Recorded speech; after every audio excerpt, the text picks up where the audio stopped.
یہ مسلم شریف کی حدیث ہے، کوئی اختلاف والی بات نہیں، پر بعض اوقات نا دل کو تکلیف ہوتی ہے کہ یار اس طرح کی باتیں کیوں کرتے ہو۔ یہ مسلم ہے۔ حضرت انس بن مالک فرماتے ہیں ایک رات پہلے حضور نے چھڑی پکڑی اور میدان بدر میں جا کے فرمایا، لکیر کھینچ کے فرمایا یہاں ابو جہل مرے گا، یہاں عتبہ مرے گا، یہاں شیبہ، یہاں ولید مرے گا۔ حضور نے لکیریں کھینچی۔ فرماتے ہیں باقی لوگ جنگ لڑ رہے تھے اور میں چپ کے لکیریں بھی دیکھ رہا تھا کہ حضور نے لگائی تھی۔ فرماتے ہیں اللہ کی عزت کی قسم کوئی کافر 1 انچ بھی ادھر ادھر نہیں ہوا، جہاں نبی پاک نے لکیر لگا دی تھی وہیں مرا ہے۔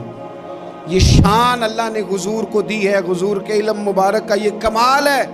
نہ اس طرح کی باتیں کریں جس سے امت تقسیم ہو۔ سویرے جنگ شروع ہوئی، صبح 3 کافر میدان میں نکلے، عتبہ، شیبہ اور ولید، 3 انصاری مسلمانوں کی جانب سے مقابلے میں نکلے۔ لیکن وہ تکبر جو ہوتا ہے نا وہ جان چھوڑتا نہیں۔ تو ولید کہنے لگا، عتبہ شیبہ کہنے لگے ہم نے نہیں ان سے لڑنا، یہ تو ہمارے پائے کے ہی نہیں، کوئی قریش میں سے بھیجو، قریش میں سے۔ آپ نے کون سا ناراض ہونا ہے؟ ویسے چودھریوں کے بچے، سیٹھوں کے بچے کچھ بھی نہیں کر پاتے، کیونکہ ساری زندگی لوگ چودھری صاحب کہہ کے دماغ ہی نہیں ٹھیک ہونے دیتے، وہ رہ جاتا ہے کام سے ہی۔ میرے حضرت صاحب فرمایا کرتے تھے، میرے استاد جی، کسی گھر میں علم چلا جائے تو کئی دفعہ نکل آتا ہے، لیکن کسی گھر میں پیری مریدی چلی جائے وہ نہیں نکلتی، کیونکہ پیر کا بیٹا جس طرح کا بھی ہو لوگ پیر مان ہی لیتے ہیں۔ اور اسی طرح کسی گھر میں چودراہٹ چلی جائے تو وہ بھی باہر نہیں آتی۔ بچوں کو لوگ چودھری کہہ دیتے ہیں، وہ اس بیچارے کا بھی دماغ خراب ہوتا ہے، کچھ کر ہی نہیں پاتا۔ یہ چودراہٹ ہر جگہ مصیبت کھڑی کرتی ہے، اللہ ماشاء اللہ۔ ولید کہنے لگا ہم نے نہیں لڑنا، یہ ہمارے پائے کے بندے پہ جو انصاریوں سے لڑے۔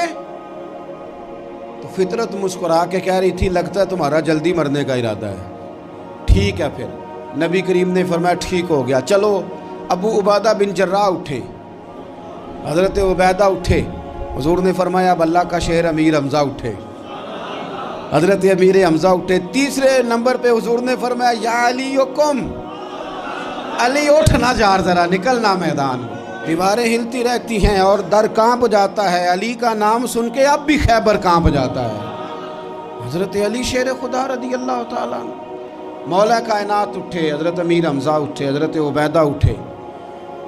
عتبہ کے مقابلے میں گئے، حضرت امیر حمزہ قتل کیا اپنے دشمن کو۔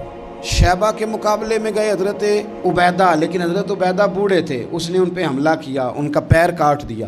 حضرت علی نکلے ولید کے مقابلے میں، 2 ہی ضربیں لگائیں، ولید کا سر کاٹ کے حضرت عبیدہ کی مدد کو بھی پہنچ گئے حضرت علی، اس کو بھی قتل کیا۔ پھر حضرت عبیدہ کو اپنے کندھوں پہ اٹھایا، نبی پاک کی بارگاہ میں لائے، انہوں نے حضور کے قدموں کو چوم کے کہا حضور مجھے شہادت ملی کہ نہیں ملی؟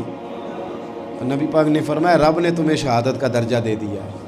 اب میدان میں جہاد شروع ہوا، لڑائی شروع ہوئی، لوگ نکلے۔ حضرت زبیر بن عوام بھی برچھی لے کے، ایک کافر نکلا، آس اس کا نام تھا، وہ سارا لوہے کا لباس پہن کے آ گیا، صرف آنکھیں نظر آ رہی، بڑے مسلمانوں کو زخمی کر رہا تھا، اب کیسے لڑیں اس کے خلاف؟ تو حضرت زبیر بن عوام کے ہاتھ میں برچھی تھی، بس آنکھیں نظر، اتنی زور سے اللہ اکبر کہہ کے برچھی ماری نا کہ اس کا آپ نے گلا ہی کاٹ کے رکھ دیا، ہر چیز اس کے دماغ سے باہر نکل آئی، زمین پہ تڑپا۔ وہ برچھی اتنی پسند آئی نبی پاک کو، حضور کو صرف تسبیح پسند نہیں آتی، برچھی بھی پسند آتی۔ حضور کو صرف تلاوت والا مومن نہیں، جہاد والا بھی پسند آتا ہے۔ اصل پتہ مسئلہ کیا ہے کہ مسلمان نا ایک چیز دیتے ہیں پھر اسی کا شکار اور دوسری کو چھوڑ دیتے ہیں۔ دین ہمہ پہلو ہے، آپ سجدے کی بات بھی کریں، جہاد کی بھی کریں، دونوں دین ہیں۔ اور یہ یاد رکھیں کہ اسی سے مسلمان مضبوط ہوتا ہے۔ حضور کو برچھی اتنی پسند آئی کہ آپ کو بخاری میں ملے گا، نبی پاک نے برچھی لے کے بطور یادگار کے اپنے پاس رکھ لی، پھر وہ برچھی حضرت صدیق اکبر کے پاس رہی، پھر وہ برچھی حضرت عمر کے پاس رہی، پھر حضرت عثمان کے پاس رہی، پھر مولا علی کے پاس رہی۔ میں ان لوگوں کو کیا کہوں جنہوں نے مکے مدینے میں نبی پاک کی یادیں مٹا دی ہیں۔ سونے نے تو صحابہ کی یادگار تلواریں بھی سنبھال کے رکھی، اور تم نے حضور نے جس کنویں سے پانی پیا تھا وہ کنواں ختم کر دیا۔ تم نے جہاں حضور نے غسل کیا تھا وہ جگہ ختم کر دی. کیا بات کرتے ہو صاحب, وہ جگہیں تو ہمارے لیے چومنے کے لائق تھی اور آنے والی نسل کو وہاں عقیدت کے پھول برسانے تھے. تم نے کیا سلوک کیا؟ جنگ آگے بڑھی, تلواریں چمکی, 2 چھوٹے بچے. او نوجوانوں, خدا را واپس لوٹو اپنے دین کی طرف. 2 چھوٹے بچے, اور یہ اس طرح کے لفظ ہیں. مجھے کیا لینے دو وہ دیسی تھے, مجھے کیا لینے دو پینڈو تھے. وہ 2 بچے آ کے حضرت عبد الرحمن ابن عوف سے پوچھتے ہیں, کہتے ہیں چاچا جی ابو جہل کدھر ہے؟ یہ لفظ ہیں حدیث میں, چاچا جی, چاچو کدھر ہے ابو جہل؟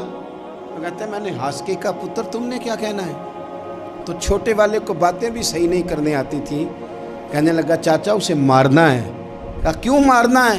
کہا اس لیے کہ ہم نے سنا ہے وہ ہمارے نبی کو برا کہتا ہے معاذ اللہ. کہا تم اگر نام مار سکے تو چھوٹا کہہ رہا ہے, کہتا نام مار سکے تو مریں گے تو صحیح نا حضور کے نام پہ. حفیظ جلندری کہتے ہیں وہ کہہ رہا تھا مریں گے یا ماریں گے اس ناری کو, سنا ہے گالیاں دیتا ہے وہ محبوب باری کو. معاذ اللہ حضور کو برا کہتا ہے.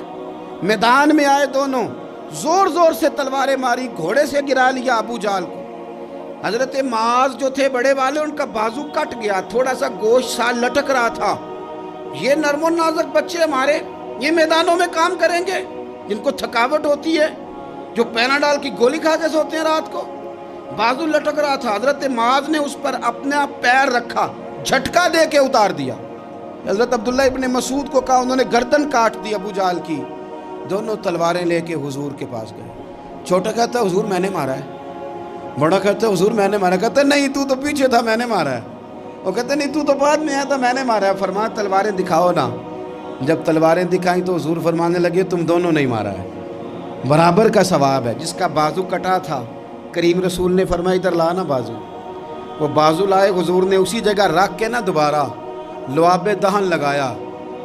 حضرت معاذ حضرت عثمان غنی کے زمانے تک موجود رہے. فرماتے ہیں کٹنے سے پہلے طاقت کم تھی, جب حضور نے جوڑا ہے تو طاقت پہلے سے زیادہ ہو گئی ہے, پہلے سے زیادہ ہو گئی ہے طاقت. کہتے ہیں کہ نبی پاک سید عالم صلی اللہ علیہ وسلم کی خدمت میں حضرت عکاش آئے, کہنے لگے سونیا میرے جذبات کنٹرول میں نہیں آ رہے, میں ان بے ایمانوں کے گلے کاٹوں گا, پر میرے پاس تلوار ہی کوئی نہیں. کوئی تلوار ہو تو ماروں نا. ایک درخت کی جڑ تھی, ٹہنی تھی, حضور نے یوں کر کے کھینچی, فرمایا یہ لینا تلوار. کہتے ہیں وہ حضور کے ہاتھوں میں ٹہنی تھی, میرے ہاتھوں میں آتی گئی اور تلوار بنتی گئی. پھر اس سے کافر کاٹے حضور کے معجزات. 5000 فرشتہ بھیجا اللہ نے جنگ بدر میں. کتنے؟ یہ میں نے بات اس لیے بیان کی ہے کہ اقبال نے ایک مشورہ دیا, کہتے ہیں تو فضائے بدر تو پیدا کر, فرشتے تیری نصرت کو اتر سکتے ہیں گردوں سے, کتار اندر کتار اب بھی. اقبال کیوں ایسا کہہ رہا ہے؟ تو اقبال کہتے ہیں اس لیے کہ آج بھی ہو اگر ابراہیم کا ایمان پیدا, تو آگ کر سکتی ہے انداز گلستاں پیدا. 5000 فرشتہ آیا. مجھے تو لگتا ہے فرشتوں نے بھی دعا کی تھی کہ یا اللہ ہم تیرے نبی کی قیادت میں لڑنا چاہتے ہیں. فرشتے آئے. سپر پاور تھی روما, بڑی طاقتور سمجھتی تھی. ایران, روم, یہ کیسر و کسرا, بڑی طاقتیں تھیں. عرب کے لوگ تو بوریا نشین تھے, صحراؤں میں نکل کے انہوں نے الٹ پلٹ کے نہیں رکھ دی سارا کچھ. علامہ اقبال سے کسی نے پوچھا تھا کہ مسلمان دوبارہ سے کبھی میدانوں میں آئیں گے؟ تو اقبال کہنے لگے ہاں ہاں ضرور آئیں گے, آئیں گے, یہ نکلیں گے. کیا کس طرح؟ کہنے لگے میں نے فرشتوں سے سنا ہے. نکل کے صحرا سے جس نے روما کی سلطنت کو الٹ دیا تھا, نکل کے صحرا سے. قدسی کہتے ہیں فرشتوں کو, اقبال کہتے ہیں رات وہ باتیں کر رہے تھے, میں نے سنا ہے کہ نکل کے صحرا سے جس نے روما کی سلطنت کو الٹ دیا تھا. سنا ہے میں نے یہ قدسیوں سے کہ وہ شیر پھر ہوشیار ہوگا, وہ جاگے گا, وہ بیدار ہوگا. یہ قدسیوں سے سنا ہے میں نے, وہ آئے گا میدانوں میں. گھمسان کا رن پڑا, ابو جہل قتل ہوا, امیہ قتل ہوا, کچھ دیر کے بعد مارا گیا. ابو البختری اور عتبہ اور شیبہ اور ولید بڑے بڑے سردار قتل ہوئے. 70 کافر مارے گئے, 70 مسلمانوں نے قیدی بنائے, باقی بھاگ گئے اور سامان چھوڑ کے بھاگ گئے اور گھوڑے چھوڑ کے بھاگ گئے. اور جس کو ادھر بھاگنے کا موقع ملا ادھر بھاگا، کہہ رہے تھے ان کو باندھ کے لے جائیں گے، اور جس کو ادھر بھاگنے کا موقع ملا وہ ادھر بھاگا۔ پیچھے سے حضرت سعد بن عبادہ بول رہے ہیں، کہنے لگے ہم نے تو سنا تھا مردوں سے مقابلہ ہے، تم تو بیویوں سے بھی کمزور نکلے ہو، کیا بھاگتے ہو؟ 14 مسلمان شہید ہوئے صرف۔ 3 دن حضور نے قیام کیا بدر میں، قربان جائیں۔ جنگ کا آغاز بھی میرے نبی کے سجدے سے ہوا، اور جنگ ختم ہوئی تو پھر کریم سجدے میں چلے گئے۔ اللہ تیری مدد آئی تو کام بنا، تیری مدد نہ ہوتی تو کچھ نہ کر پاتا۔